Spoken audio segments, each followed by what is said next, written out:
সুপ্রিয় শিক্ষার্থীবৃন্দ, অনলাইন ক্লাসে স্বাগত। অনলাইন ক্লাসে আজকে আমি উপস্থিত হয়েছি সুজিত কুমার সরকার, প্রভাষক, সমাজকর্ম বিভাগ, বিলচলন শহীদ শামসুজ্জাহ সরকারি কলেজ, গুরুদাসপুর, নাটোর। আজকে তোমাদের সঙ্গে যে বিষয়টি নিয়ে আমি আলোচনা করব সেটা সমাজকর্ম দ্বিতীয় পত্রের সামাজিক সমস্যা অধ্যায়ের আলোচ্য বিষয়টা হচ্ছে বহুল সমস্যা জর্জরিত যে সমস্যা সেটা হচ্ছে বেকারত্ব। আজকে তোমাদের সঙ্গে আমি বেকারত্ব বিষয়টা নিয়ে বাংলাদেশের প্রেক্ষিতে আলোচনা করব। বেকারত্ব ইংরাজি শব্দ হচ্ছে আনএমপ্লয়মেন্ট। বেকারত্ব অর্থাৎ যার কোনো কর্ম নাই সে হচ্ছে বেকার। আর বেকারের যে সাময়িক যে অবস্থা সেটাকে বলা হয় সাধারণভাবে বেকারত্ব। বিশ্বায়নের এই যুগে সমগ্র দেশ এবং জাতিভেদে আজকে উন্নয়নের প্রচেষ্টা অব্যাহত রয়েছে। মুক্তবাজার অর্থনীতিতে যেখানে অসংখ্য কর্মক্ষেত্র সৃষ্টি হচ্ছে, এটা যেমন সত্য, ঠিক তেমনিভাবে কর্মসংস্থানের সংকোচনের মাত্রাও দিন দিন কমে আসছে। বাংলাদেশেও দেখো এই মাত্রাটা, সংকোচনের মাত্রাটা কম নয়। বেকারত্ব, যেহেতু বাংলাদেশ একটা জনবহুল দেশ এবং আয়তন সীমিত, তাই এখানে দরিদ্র এবং বেকারত্ব দিন দিন ব্যবহারে বৃদ্ধি পাচ্ছে। তাই বেকারত্ব বর্তমানে একটা অভিশাপ স্বরূপ। এর জন্য অর্থনৈতিকের যে মূল চালিকা শক্তি, সেটা একটা দেশের উন্নতির প্রধান অন্তরায়। সুপ্রিয় শিক্ষার্থীবৃন্দ, আজকে যে বিষয়টা বেকারত্ব, সেই বিষয়টার তাহলে আমরা কি বুঝলাম? যে বেকার যার কোনো কর্ম নেই, অর্থাৎ কর্মহীন লোককেই আমরা বেকার বলবো।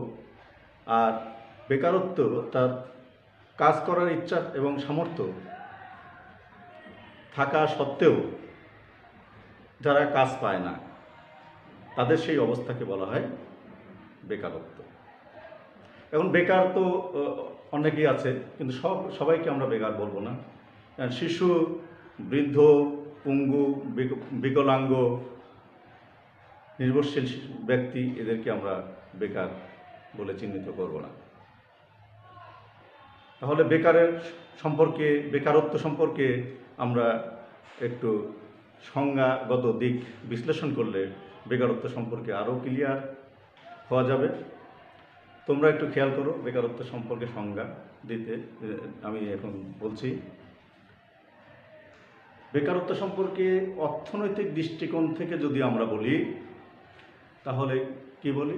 বেকারত্ব হচ্ছে অর্থনৈতিক দৃষ্টিকোণ থেকে, যে বেকার এমন এক পরিস্থিতিকে বোঝায় যাতে কর্মক্ষম ব্যক্তি কর্মে ইচ্ছুক থাকা সত্ত্বেও কর্মে নিয়োগ লাভে সক্ষম হয় না।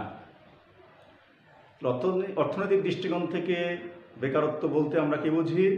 অর্থনৈতিক দৃষ্টিকোণ থেকে বেকারত্ব বলতে আমরা এমন এক পরিস্থিতিকে বুঝি যাতে কর্মক্ষম কোনো ব্যক্তি কর্মে ইচ্ছুক থাকা সত্ত্বেও কর্মে নিয়োগ লাভে সক্ষম হয় না, কর্ম পায় না। সেটাকে আমরা অর্থনৈতিক দৃষ্টিকোণ থেকে বেকারত্ব বুঝে থাকি। সমাজবিজ্ঞানী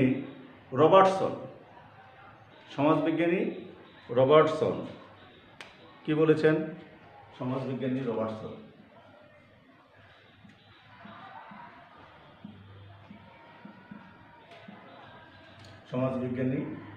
রবার্টসনের সংজ্ঞা থেকে আমরা বেকারত্ব সম্পর্কে আমরা কি জানতে পারি?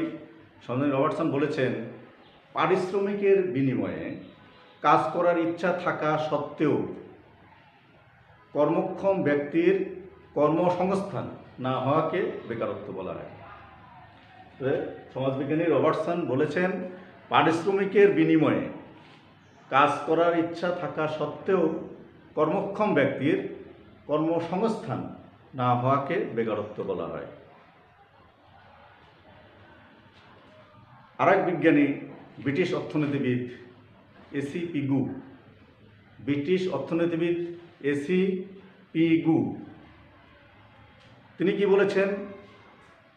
তিনি বলেছেন, যখন কর্মক্ষম জনগণ তাদের যোগ্যতা অনুসারে প্রচলিত মজুরির ভিত্তিতে কাজ করতে চায় অথচ কাজ পায় না, সেই অবস্থাকে বেকারত্ব বলা হয়। তো ব্রিটিশ অর্থনীতিবিদ এসি পিগু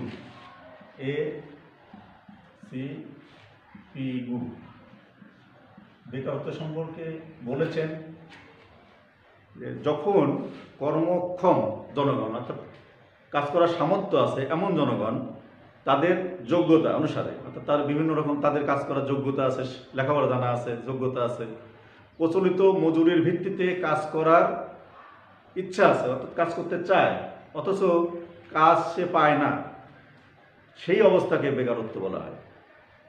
তাহলে বেকারত্ব সম্পর্কে আমরা কি জানলাম? বেকারত্ব সম্পর্কে জানলাম কাজ করার কর্মক্ষম ব্যক্তি অর্থাৎ কাজ করার সামর্থ্য আছে কিন্তু প্রচলিত মজুরিতে সে কাজ পায় না, সেই অবস্থাকে বলা হয় বেকারত্ব। তাহলে বেকারত্ব বিবেচনায় আমরা কি ধারণা পোষণ করি? বেকারত্ব বিবেচনায় আমরা ধারণা পোষণ করি যে একজন ব্যক্তি কাজ করতে সক্ষম, একজন ব্যক্তি কাজ পায় না, অথবা একজন ব্যক্তির কাজ করার যোগ্যতা আছে কিন্তু কাজ পায় না। তাহলে আজকে আমরা বেকারত্ব সম্পর্কে আমরা এই বিস্তারিত জানলাম যে ব্যক্তির কর্মক্ষম অর্থাৎ কর্মক্ষম ব্যক্তি কাজ করার সামর্থ্য আছে কিন্তু কর্মসংস্থানের অভাব হেতু কাজ পায় না, অথবা প্রচলিত মজুরির ভিত্তিতে কাজ করতে চায় কিন্তু সে কাজ পায় না, সেই অবস্থাকে বলা হয় বেকারত্ব। তাহলে বেকারত্ব সম্পর্কে প্রিয় শিক্ষার্থী, বেকারত্ব সম্পর্কে আমরা এই তথ্যগুলো জানলাম। এবার বেকারত্বের কারণগুলো আমরা একটু জেনে আসি। বাংলাদেশে সামাজিক সমস্যার সাথে পাল্লা দিয়ে বেকারত্বের সংখ্যাও দিন দিন বৃদ্ধি পাচ্ছে। সামাজিক যে সমস্যাগুলো তার সাথে পাল্লা দিচ্ছে বেকারত্ব। বেকারত্বের জন্য অনেক কারণ দায়ী, রাজনৈতিক, অর্থনৈতিক, সামাজিক অনেক কারণে দায়ী। তার মধ্যে নিম্নলিখিত কিছু কারণ আমি তোমাদের সম্পর্কে আলোচনা করব, তোমরা একটু খেয়াল করো। বেকারত্বের কারণ, প্রথমে যে কারণটা অধিক জনপ্রিয় সেটা হচ্ছে অধিক জনসংখ্যা, অত্যধিক জনসংখ্যা বা অধিক জনসংখ্যা। অধিক জনসংখ্যা একটা কারণ। আমাদের বাংলাদেশে তোমরা জানো যে বাংলাদেশে একটা জনবহুল দেশ, আয়তন 1,47,570 বর্গ কিলোমিটার, প্রতি বর্গ কিলোমিটারে লোকসংখ্যা বাস করে 1015 জন এবং জনসংখ্যা প্রায় 16 কোটির উপরে। তাহলে এত অল্প আয়তনের একটা দেশে এত ব্যাপক জনবহুল, যার ফলে কর্মসংস্থানের অভাব হেতু বেকারত্বের সংখ্যা দিন দিন বৃদ্ধি পায়। তাই অধিক জনসংখ্যা বেকারত্ব সৃষ্টির অন্যতম কারণ। দ্বিতীয়ত, কর্মের সীমিত সুযোগ। কর্মের সীমিত সুযোগ। কর্মের সীমিত সুযোগ অর্থাৎ অধিক জনসংখ্যার ফলে বেকারত্বের হার বৃদ্ধি পায়। এই বেকারত্বের হার বৃদ্ধি পাওয়ার এবং ফলে কর্মের সংখ্যা অর্থাৎ কর্মসংস্থানের অভাব এবং কর্মীর সংখ্যা বৃদ্ধি পাওয়ার ফলে কাজ ঠিকমতো পায় না, যার ফলে বেকারত্ব দিন দিন বৃদ্ধি পায়। তাহলে এই জন্য যে অধিক জনসংখ্যা যে দেশে বেশি সে দেশে কর্মের সুযোগও কম, অর্থাৎ কর্মসংস্থানের অভাব বেশি। তারপরে আছে কৃষিভিত্তিক অর্থনীতি। 3 নম্বর বেকারত্বের কারণের মধ্যে কৃষি নির্ভর বা কৃষিভিত্তিক অর্থনীতি। কৃষিভিত্তিক অর্থনীতি।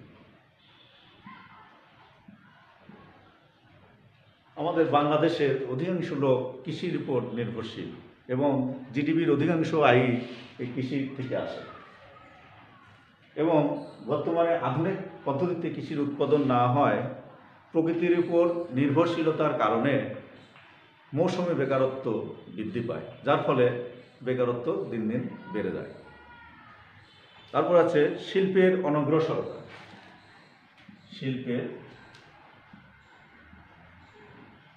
অনগ্রসরতা।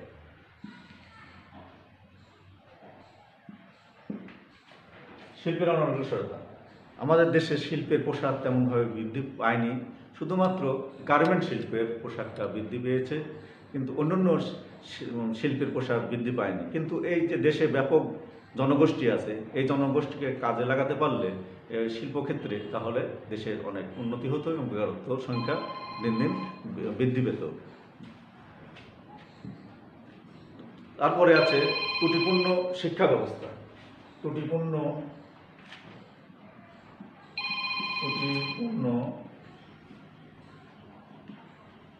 শিক্ষা ব্যবস্থা। ত্রুটিপূর্ণ শিক্ষা ব্যবস্থা। আমাদের দেশের শিক্ষায় ব্যবস্থাতে অসংখ্য ত্রুটি বিদ্যমান, কারণ বাংলাদেশকে বলা হয় শিক্ষা ব্যবস্থা যেটা, সেটা হচ্ছে কেরানি তৈরির কারখানা। অর্থাৎ এখানে সাধারণ শিক্ষায় দক্ষ জনবল তৈরি হয় না, আবার কারিগরি শিক্ষাও ব্যাপকভাবে বৃদ্ধি পাচ্ছে না, যার ফলে কি হচ্ছে যে কর্মসংস্থানের সুযোগ সৃষ্টি হচ্ছে না এবং বেকারত্বের সংখ্যা বৃদ্ধি পাচ্ছে। তারপরে আছে 6 নম্বর প্রাকৃতিক দুর্যোগ। বাংলাদেশ প্রাকৃতিক দুর্যোগে ভরপুর। বন্যা, খরা, জলোচ্ছ্বাস, ঘূর্ণিঝড় কমে লেগেই আছে।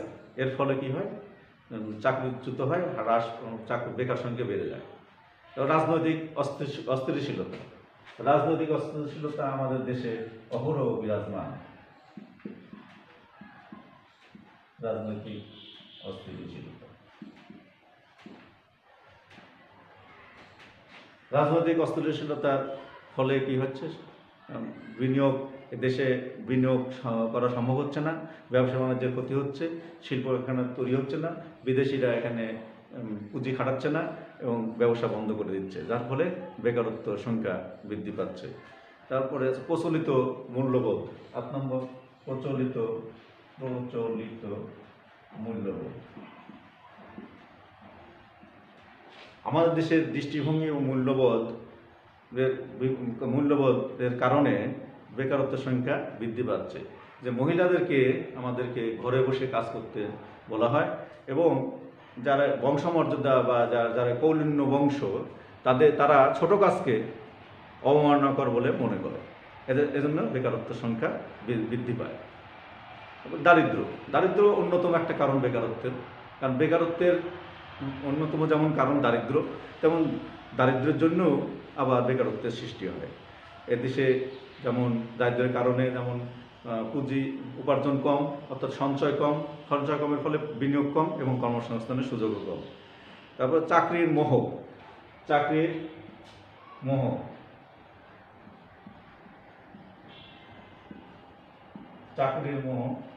আমাদের দেশের অধিকাংশ জনগণ চাকরি পেতে চায়, নিজ উদ্যোগে বা নিজ কর্মসংস্থানের চেষ্টা না করে তারা চাকরির দিকে, মর্যাদা বৃদ্ধির দিকে চেয়ে থাকে। তাছাড়া বিয়ের বাজারে উদ্যোক্তার চেয়ে চাকরিজীবীদেরই বেশি গুরুত্ব দেওয়া হয়, তাই চাকরির জন্য তারা বসে থাকে, এজন্য বেকারত্বের সৃষ্টি হয়। নিরক্ষরতা। তাহলে হচ্ছে নিরক্ষরতা। আমাদের দেশের শিক্ষা ব্যবস্থা ত্রুটিপূর্ণ। নিরক্ষরতার কারণে অধিকাংশ লোক নিরক্ষর। নিরক্ষরতার কারণে তার নিরক্ষরতা দূর করে তাদের যদি হাতে কলমে শিক্ষা দিয়ে, কারিগরি শিক্ষা দিয়ে তাদের কর্মসংস্থানের সুযোগ সৃষ্টি করে দেওয়া যায়, তাহলে বেকারত্ব অনেক দূর হয়। তারপর ত্রুটিপূর্ণ পরিকল্পনা।